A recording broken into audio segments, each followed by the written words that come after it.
Il est 20h. Bonsoir à toutes et à tous. Dans les titres ce soir, une date et un homme. Le 17 janvier et Patrice Emery Lumumba. La RDC se souvient de l'assassinat de son tout premier ministre et grande figure des années indépendance. Lumumba, un flambeau qui se transmet de génération en génération. Certains élèves de la capitale étaient à la primature où il a écrit son histoire en tant qu'homme d'État. On y revient dans un instant dans ce journal. Autre image tout aussi saisissante, celle de 4 anciens premiers ministres autour d'une table qui apportent leur soutien aux forces armées de la République démocratique du Congo face à l'agression rwandaise et qui évoquent des sujets qui font l'actualité. Léon Kendo Adondo, Adolphe Mozito, Mabi Mulumba Evariste et Sami Badibanga. Un tableau parfait pour appeler à l'éveil patriotique. On y revient également dans un instant. L'actualité, c'est aussi cette ronde sous une journée pluvieuse du chef de l'État Félix Antoine Tshisekedi qui a inspecté les travaux de la voirie de Kinshasa appelée à changer des visages, aussi d'autres infrastructures dans la capitale. On y revient dans nos tout prochaines éditions.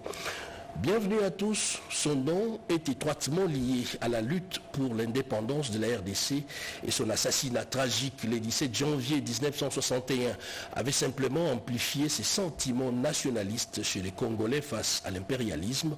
Patrice Emery Lumumba a rejoint les cercles des panafricanistes Kwame Nkrumah, Modibo Keïta et Julius Nyerere. Un immense héritage, s'il faut le dire ainsi, pour le jeune. Et justement, parlant de la jeunesse, certaines écoles de la capitale étaient en visite guidée à la primature. Premier office d'État de Patrice Emery Lumumba. Chimène Dondo nous en dit un peu plus. La nation belge a alors quitté le Congo. Le 64e anniversaire de l'assassinat de Patrice Emery Lumumba, le premier ministre de la RDC, est commémoré ce vendredi 17 janvier sur toute l'étendue du pays. Lumumba, devenu Premier ministre en 1960, a été assassiné en 1961. Dès 9h du matin, le bus transportant les élèves se sont succédés au parking de la primature sur l'avenue Roi-Baudouin dans la commune de La Gombe pour y déposer 125 élèves des différentes écoles de Kinshasa pour une visite guidée à l'hôtel du gouvernement, un site chargé d'histoire. La première ministre, avec une approche décontractée et sans protocole, a échangé avec les élèves, créant un cadre chaleureux et accueillant. Le rire et les sourires se mêlaient aux larmes de souvenirs dans un acte symbolique fort, unissant les générations autour des valeurs de Lumumba. C'est quelqu'un qui s'est battu pour la liberté de notre pays, pour l'égalité des Congolais, que tout Congolais soit libre et soit légal dans notre Congolais devant lui. Et nous devons poursuivre cette lutte. Et pour poursuivre cette lutte, le travail que je fais, moi, en tant que première ministre, avec les membres de mon équipe, sous la coordination de son Excellence, M. Félix Antoine Tshisekedi, chef de l'État, président de la République, c'est de pouvoir être redevable par rapport à la gestion du pays. Objectif de cette visite guidée, le bureau de la primature, occupé par Lumumba il y a presque 65 ans, était de transmettre l'héritage de cet homme d'État visionnaire et engagé. Visite a représenté des grandes heures d'éducation parce que ce n'est pas toujours facile de devenir ministre. Ça représente déjà un grand bonheur pour moi parce que c'est vraiment une grande découverte que j'ai fait, quelque chose qui n'arrive pas souvent, qui n'arrive pas à tout le monde. Elle nous a parlé ce qu'on peut être si on consacre nos études et être un bon citoyen dans une société. Deux ministres en fonction, devenus guides occasionnels, ont partagé leurs réflexions et leur admiration pour celui qui avait osé rêver d'un Congo émancipé. Parmi eux, le ministre de la Communication et Médias, celui du tourisme, de la jeunesse, celui de l'éducation nationale et celui de petites et moyennes entreprises. Un hommage vibrant a été rendu à ces héros nationaux, Patrice Emery Lumumba, dont le combat pour la liberté et la dignité résonnent encore avec force dans le cœur des Congolais et au-delà de frontières. Et dans un cadre beaucoup plus restreint, la famille Lumumba a accueilli un culte religieux dans la résidence du tout premier ministre de la RDC en présence de plusieurs personnalités. Moment choisi pour le fils Lumumba, Roland Lumumba, de saluer l'implication personnelle du chef de l'État dans la restitution par la Belgique de la relique de Lumumba, tout en fustigeant la profanation du mausolée de ses héros. Joséphine Liondo et Maurice Mbewa étaient sur place.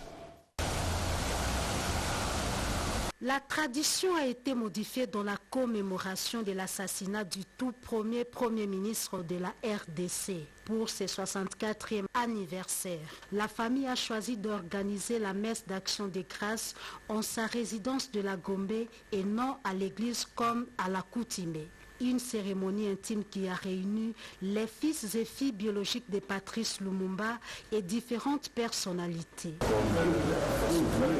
Inoubliable aux Congolais, ils doivent à chaque instant prier pour lui.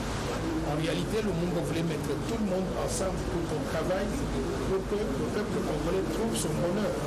Un des fils de Patrice Lumumba déplore cependant la profanation du mausolée de cette icône du Congo indépendant. Comme après 60 ans, on arrive à ramener la dépouille de notre héros national.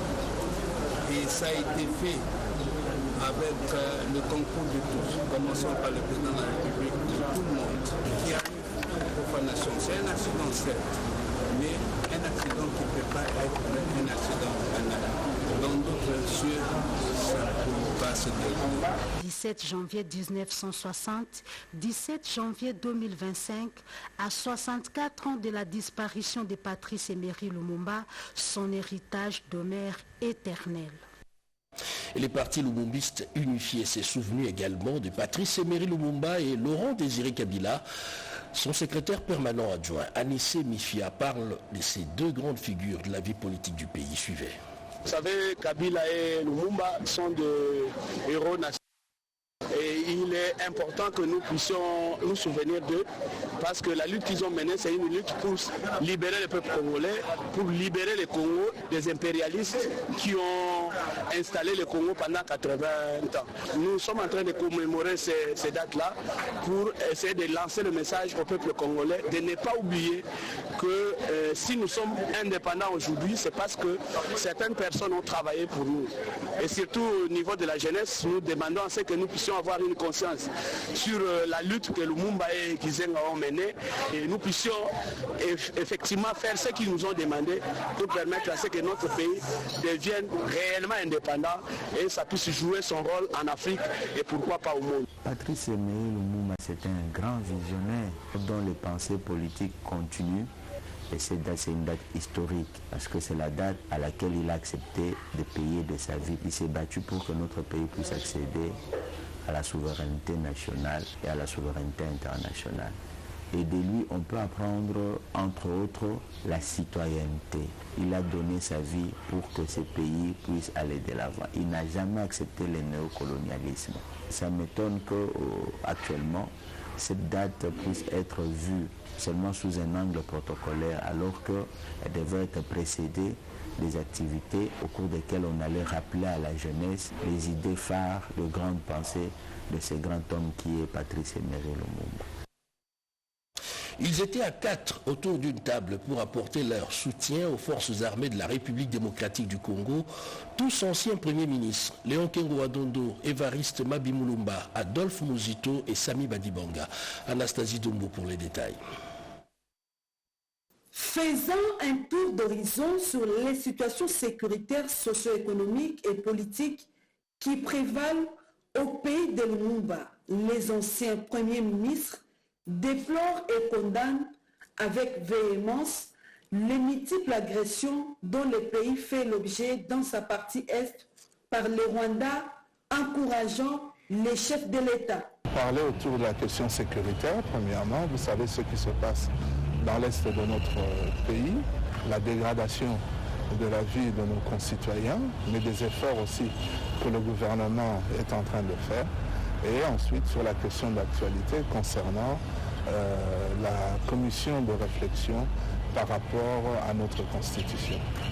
À haute voix, Kengo, Mabi, Muzito, Badibanga et Lukulia invitent le peuple congolais, en particulier les populations de l'Est du pays, à accompagner et à soutenir le chef de l'État et les FARDC dans toutes les actions de terrain en vue de gagner cette guerre qui n'a que trop duré. En vue de gagner cette guerre qui n'a que trop duré. Et à Matadi, dans le Congo central, le vice-premier ministre, ministre de la Défense, Guy Kabombo Mwadiavita, a présidé le conseil provincial de sécurité, conseil pendant lequel des questions sur la logistique et la formation ont été évoquées. Sandra Nyangui pour plus de détails. Matadi, chef-lieu de la province du Congo central, deuxième étape de la visite du travail du vice-premier ministre, ministre de la Défense nationale et des anciens combattants, Guy Kabombo Mwadiavita. Poursuivant son itinérance dans cette partie ouest de la République démocratique du Congo, sur recommandation du commandant suprême Félix-Antoine Tshisekedi Tshilombo, chef de l'État, le vice-premier ministre, ministre de la Défense nationale, a présidé ce jour le Conseil de sécurité élargi aux organes en présence des députés nationaux élus de cette province. S'en est suivi un briefing sur la situation sécuritaire de la 12e région militaire, première zone de défense. Prenant la parole, le numéro 1 de la Défense nationale s'est exprimé en ce terme. Ma qualité de votre ministre, je vous assure de ma totale disponibilité à prendre en charge tous les problèmes liés au vécu quotidien des soldats ainsi que ceux de leurs dépendants. Vos problèmes sont désormais les miens. Les problèmes de la logistique sont pris en compte et on va les décanter. Le président de la République a mis beaucoup de moyens pour la logistique et la formation des unités afin de solidifier davantage notre armée. Une première partie de ce qui concerne l'armement sera libérée incessamment. Je vous encourage, car c'est notre pays que vous le faites. La mise en condition des FARDC étant au cœur de l'action du gouvernement Judith Suminwa Tuluka, Maître Guy Kabombo Mwadiavita a visité le camp Redjaf, l'hôpital militaire de garnison de Matadi et le centre d'entraînement Tombangadio. Dans un JBCR, le VPM de la Défense nationale a apporté les prisons et une assistance financière aux dépendants des militaires. On en vient maintenant à cette information et cette question en même temps. Est-ce une affirmation sans fondement? Moïse Nyarugabo annonce un carnage dans le haut plateau d'Ouvira, Fizi, Mwenga et Minembwe dans le sud Kivu. Faux rétorque certains notables de ces coins du pays qui parlent d'ailleurs d'une campagne orchestrée par le proche du M23, ces mouvements terroristes appuyés par les Rwandais. Joseph Oscar Mbalkaïch. Les réactions fusent de partout au sujet du cri d'alarme sur un prétendu carnage en gestation dans les hauts plateaux d'Ouvira, Fizi, Mwenga et Minembwe, une alerte lancée par Moïse Nyarugabo, un notable du coin. Pour le député national Roukema, élu du Sud Kivu, ce message constitue un faux fuyant afin de préparer les lits à l'agresseur rwandais. Ces génocides-là auxquels ces notables fait allusion, c'est un génocide imaginaire qui, en réalité, il est monté de toutes pièces. Ce n'est pas une question qu'on doit faire porter au FARDC et je suis sûr qu'il y a une manipulation derrière ça. L'honorable député national Roukema en appelle au renforcement des troupes dans cette zone. Tous ces discours qui circulent dans des réseaux, c'est uniquement pour chercher à faire voir qu'il y a un génocide contre les Banyamulenge et par conséquent, il faut qu'il y ait une intervention. De qui le gouvernement est là? Je demande à ce qu'il y ait un déploiement et là, il aura coupé court à toutes les manœuvres, il aura fermé toutes les fenêtres, il aura coupé court à toutes ces interventions. Les vivre ensemble passe par l'unité et la cohésion de toutes les communautés vivant dans les hauts plateaux pour ne pas donner les flancs à l'ennemi. Et enfin, les bouts des tunnels pour les habitants du quartier d'Elvo dans la commune de Ngaliema. Les têtes d'érosion Lalou seront stoppées net. Des travaux de stabilisation de ces sites ont été lancés. L'autorité municipale est allée à la rencontre de ses administrés pour s'en rendre compte. Images et commentaires. Les cris de détresse des habitants du quartier d'Elvo, commune de Ngaliema, a été entendu. Face à la progression rapide des érosions de Lalou, tristement célèbre, ces administrés sont restés sans défense. Et l'autorité municipale, Dieu merci Maïbazi Luanga, qui a mené un plaidoyer à travers ses itinérances, n'a pas manqué de remercier les chefs de l'État, Félix Antoine Tshisekedi, pour les débuts des travaux de stabilisation. La raison principale est que vous avez vu qu'il y a l'érosion de Lalou qui menace, c'est certainement la contrée de l'Elvo. Et plusieurs fonds sont descendus ici pour faire certainement la plaidoirie à ce qui concerne l'érosion. Nous sommes très contents parce qu'il y a eu un avis favorable. Le commandant suprême, le chef de l'État, a répondu favorablement. Il a boosté les choses, il a fait en sorte que tout le monde soit mobilisé pour que l'érosion de Lalou soit stabilisée. L'autre paire des manches, c'est les dossiers expropriation. Là-dessus, les bourgmestres rassurent. Une commission ad hoc sera mise en place. Les travaux de l'érosion qui vont se faire ici, ça demandera plus que les gens qui sont concernés pour les travaux de stabilisation. Certainement, il y aura des expropriations qui vont se faire. Et cette expropriation demande qu'il puisse se faire aussi selon les règles de l'art. C'est-à-dire qu'il puisse respecter la procédure. Ces ravins effroyables de Lalou a déjà englouti plusieurs maisons et il faut vite arrêter sa progression. Dans la foulée, l'autorité municipale, dans sa ronde habituelle, a visité également quelques travaux de construction de routes secondaires. Anarchique, on en compte des centaines dans la commune de Kimbantseke et c'est plus le long du boulevard Lumumba vers l'aéroport. L'opération coup de poing a tout réduit en cendres. Anastasie Dumbo était sur place. Cette démolition des constructions anarchiques érigées le long du boulevard Lumumba, tronçon Tchangou jusqu'à l'aéroport international de Njili a été exécutée dans le cadre de l'opération coup de poing, initiée par le gouverneur de la ville-province Kinshasa, Daniel Bumba. Question de faciliter le trafic et la mobilité paisible des piétons. Car Tchangou est le miroir de la capitale, a souligné l'autorité municipale de Kimbantseke dans sa tournée, accompagnée des brigades et d'autres services d'urbanisme, n'a pas manqué de remercier le chef de l'État, Félix Antoine Tshisekedi Tshilombo. La commune de Kimbantseke est la commune miroir. Nous trouvons le long du boulevard, là où tout le monde passe, là où toutes les autorités les expatriés passent par ici. Donc nous avons intérêt d'assainir et de rendre propre le long du boulevard parce que nous sommes la commune miroir qui construit anarchiquement doit subir la démolition. C'est ce qui est en train de se faire pour l'instant. Cette construction anarchique sur le boulevard Lumumba perturbe parfois la bonne circulation des citoyens et des véhicules dans cette partie de la capitale qui regorge une surpopulation par rapport à d'autres districts. D'un côté, l'on s'attaque aux constructions anarchiques et de l'autre, l'on construit des logements sociaux. 1000 logements sociaux sont en cours de construction au profit des sinistrés de Matadi Kibala. Nous sommes dans la commune de Mongafula. Le ministre de l'Urbanisme et Habitat, Crispin Mbadou, a inspecté ces travaux. Jacques Thibouaméji.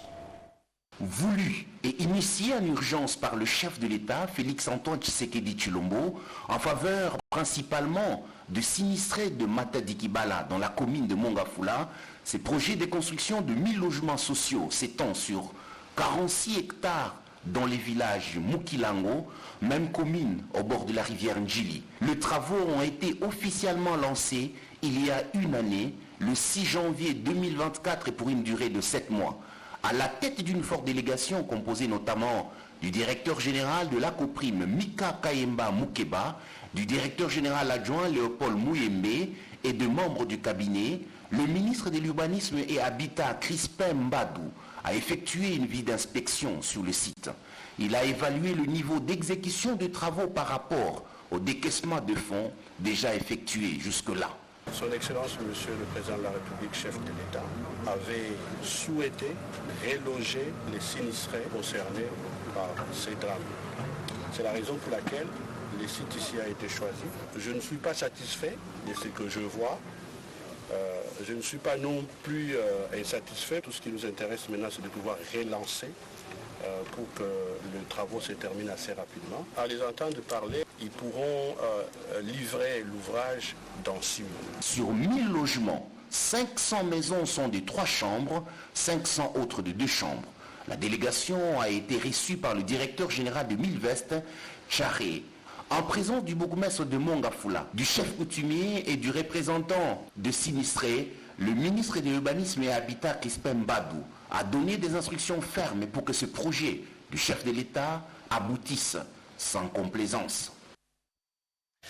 L'urologie pédiatrique, les sujets a réuni à l'université de Lubumbashi, dans le Haut-Katanga, des scientifiques et médecins venus de plusieurs horizons. On en parle dans ses commentaires. Pendant 3 jours, du 14 au 16 janvier 2025, les scientifiques venus du Canada, France, Belgique, RSA, Togo, Zimbabwe et République démocratique du Congo se sont réunis à l'université de Lubumbashi pour réfléchir autour du thème « Urologie pédiatrique » au cours du 4e congrès international de chirurgie pédiatrique. Dans son mot d'ouverture et de clôture, le recteur de l'université de Lubumbashi, le professeur ordinaire Kishiba Fitula Gilbert, a salué ces assises qui mettent la santé de l'enfant en avant-plan, comme le souhaite le chef de l'État, Félix Antoine Tshisekedi Tshilombo. Vous, nos partenaires venus de toutes parts, nous voulons rendre hommage à ce mouvement qui est le vôtre aujourd'hui, parce que celui-là va nous renforcer sûrement dans la qualité de prodiguer des soins médicaux aux plus petits. Il s'agit là d'un devoir, mais d'un impératif pour nos contrées, à supposer qu'on soit en zone d'exploitation minière, conformément aux rêves, à la vision du président de la République, chef de l'État. Le président du Congrès, Marc-David Leclerc, a loué l'enthousiasme avec lequel ces assises se sont déroulées. Au cours de ces 3 jours, ces scientifiques de haut niveau ont traité des problèmes spécifiques de la santé de l'enfant. Plusieurs résolutions ont été proposées pour lutter contre les malformations congénitales, les pathologies de l'écoulement des urines, le reflux, les maladies de la jonction, les duplications, les infections, les maladies testiculaires. Au dernier jour de ces assises, plusieurs mots ont été élus. Tout d'abord, le président de l'association franco-congolaise, qui a été doublement surpris, être pour la première fois à Lubumbashi et agréablement accueilli pour poursuivre avec les ambitions de la chirurgie pédiatrique. Ensuite est venu le mot du président du Congrès, qui a remercié le soutien de l'université de Lubumbashi et l'enthousiasme de tous les participants pour ces jours passés ensemble et surtout les besoins des enfants. Le recteur de l'université de Lubumbashi a remis le certificat de participation à tous les congressistes. Sur place, le recteur a remis les trophées au président de l'association franco-congolaise et aux autres docteurs présents au 4e congrès international. Compétition de plan d'affaires, un nouveau cadre pour les petites et moyennes entreprises s'est lancé à la recherche de nouveaux financements. Les modalités à travers cet extrait choisi par Edith Chala. Suivez. COPA, c'est compétition de plan d'affaires.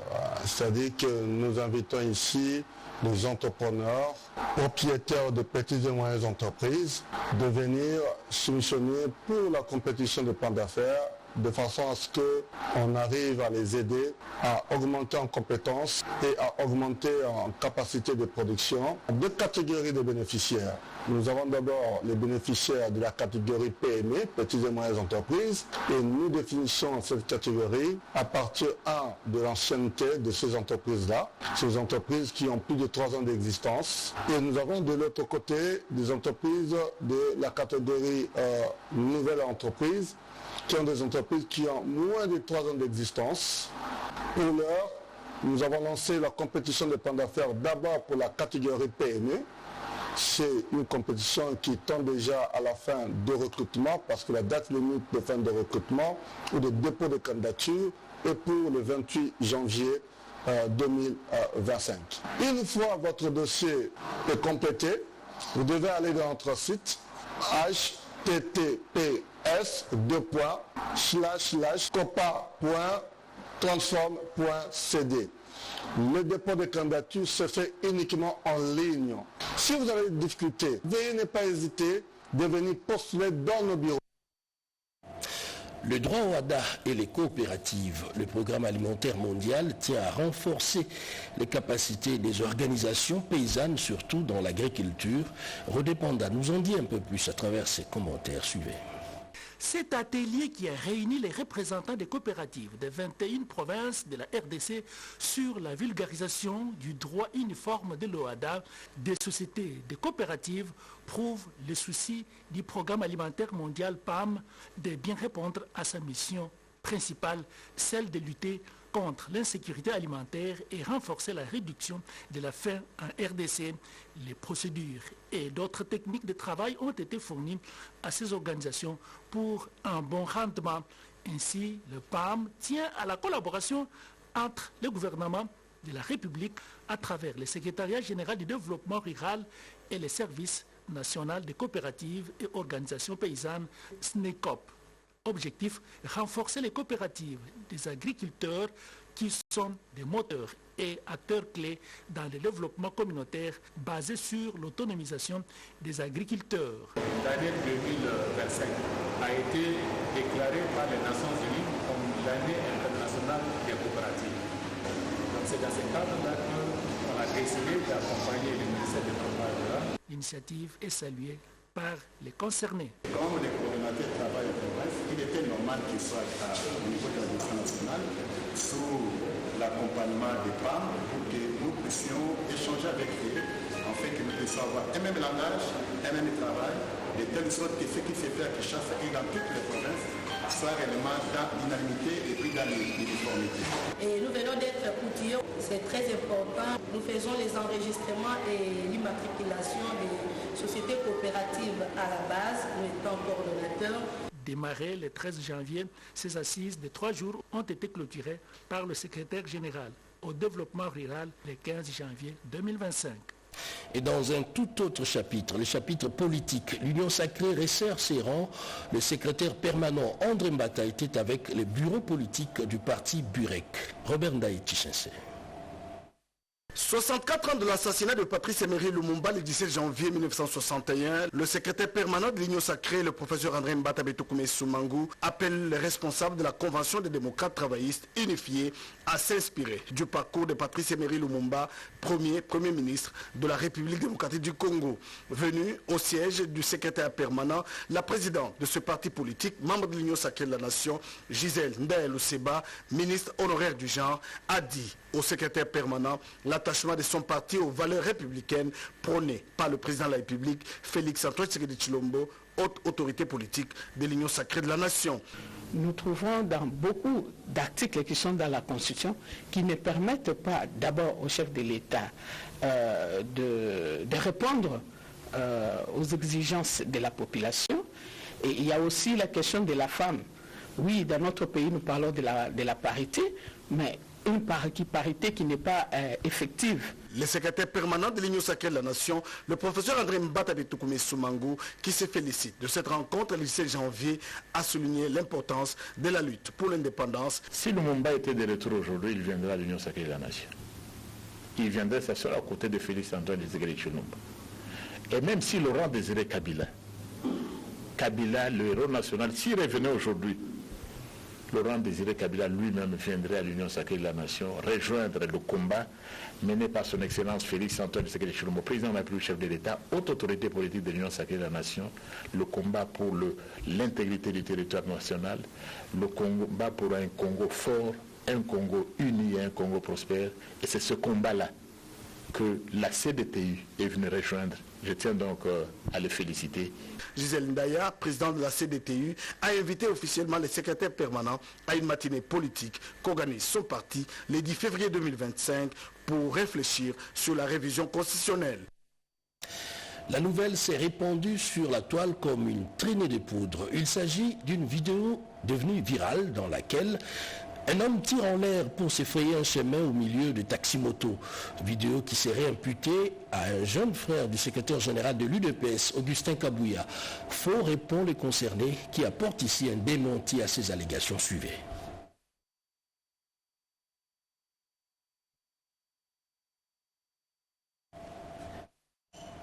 On nous fait signe qu'il y a un petit problème, un petit souci technique. Nous allons y revenir en image dans nos toutes prochaines éditions. Madame, Monsieur, voilà qui met un terme à ce journal.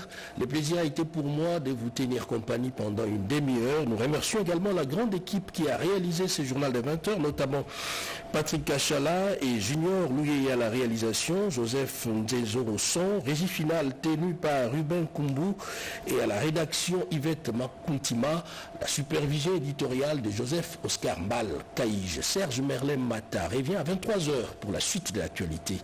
Bonsoir chez vous.